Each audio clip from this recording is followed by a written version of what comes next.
CMA inter के अंदर एक सब्जेक्ट है आपका फाइनेंशियल अकाउंटिंग, जिसका जो सिलेबस है वो इतना ज़्यादा वास्ट है कि स्टूडेंट्स कई बार इस चीज़ को लेके कंफ्यूज हो जाते हैं कि क्या पढ़े और क्या ना पढ़े। तो देखो, सबसे पहली बात तो ये कि पढ़ना तो सब कुछ है, लेकिन एक यहाँ पे एक स्ट्रैटेजी है कि हमें क्या चीज़ पहले पढ़नी चाहिए जिससे हम ज़्यादा से ज़्यादा मार्क्स स्कोर कर सके। तो आज की इस वीडियो में मैं आपको वही चीज़ बताने आया हूँ कि important topics of financial accounting CMA inter, कौन से ऐसे टॉपिक्स हैं जो आपको एग्जाम में बहुत अच्छा स्कोर करके दे सकते हैं।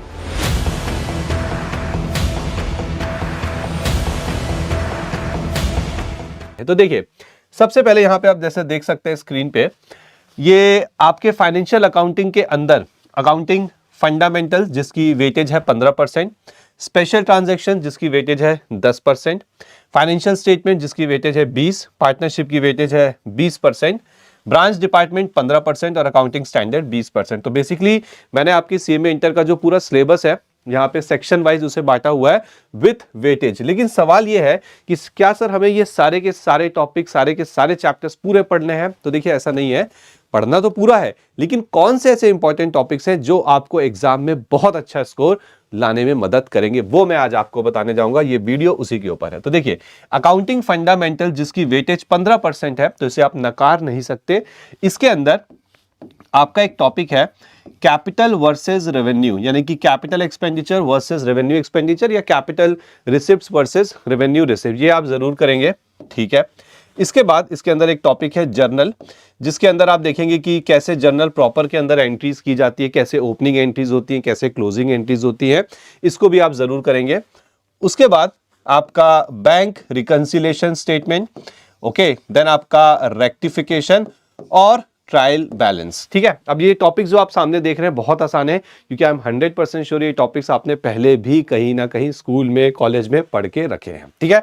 तो मुझे नहीं लगता बहुत ज्यादा टाइम जाएगा आपका इन टॉपिक्स को कवर करने में। तो अगर आप इतना कर लेते हैं अकाउंटिंग फंडामेंटल्स के अंदर, तो आप इजिली ये 15% तक की वेटेज कवर कर सकते हैं, ठीक है।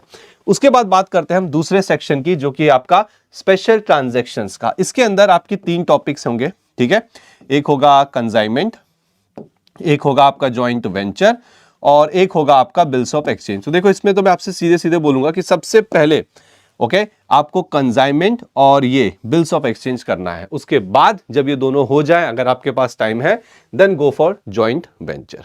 आगे बढ़ते हैं। इसकी वेटेज आप देख सकते हैं सिर्फ 10% है, कम है इसकी वेटेज। तो कंसाइनमेंट और बिल्स ऑफ एक्सचेंज आप पहले करिएगा।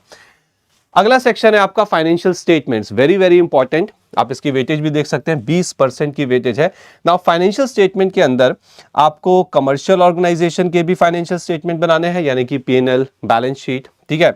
आपको नॉन प्रॉफिट ऑर्गेनाइजेशन के भी बनाने होते हैं, और इनकम्प्लीट रिकॉर्ड से भी आपको फाइनेंशियल स्टेटमेंट बनाने होते हैं।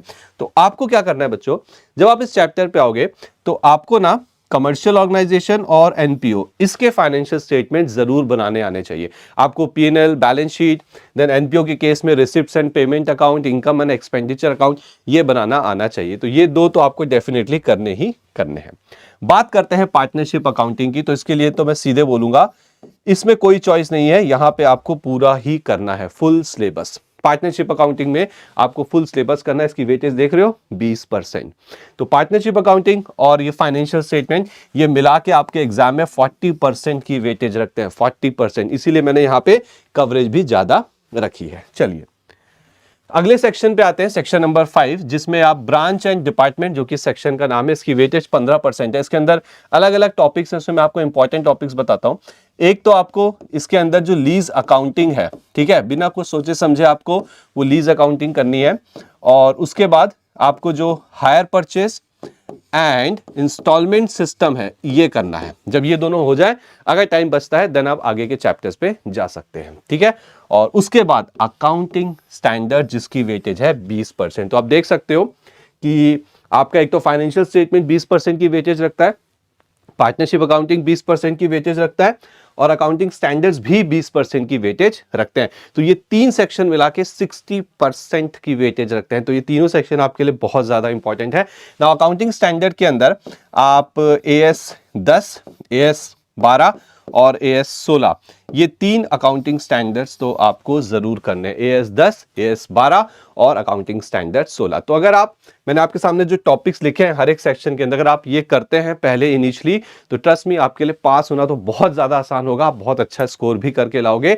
बट इसका मतलब ये नहीं है कि जो बाकी के चैप्टर्स इसके अंदर है वो आपको नहीं करने हैं। ये जो टॉपिक्स आप सामने देख रहे हो ये आपको पहले पिक करने हैं जब आप अपनी CMA इंटर फाइनेंशियल अकाउंटिंग की प्रिपरेशन कर रहे होंगे। तो अगर आप हमारे चैनल में नए हैं तो आप हमारे चैनल को जरूर सब्सक्राइब कीजिए और नोटिफिकेशन बेल पे जरूर क्लिक करिए।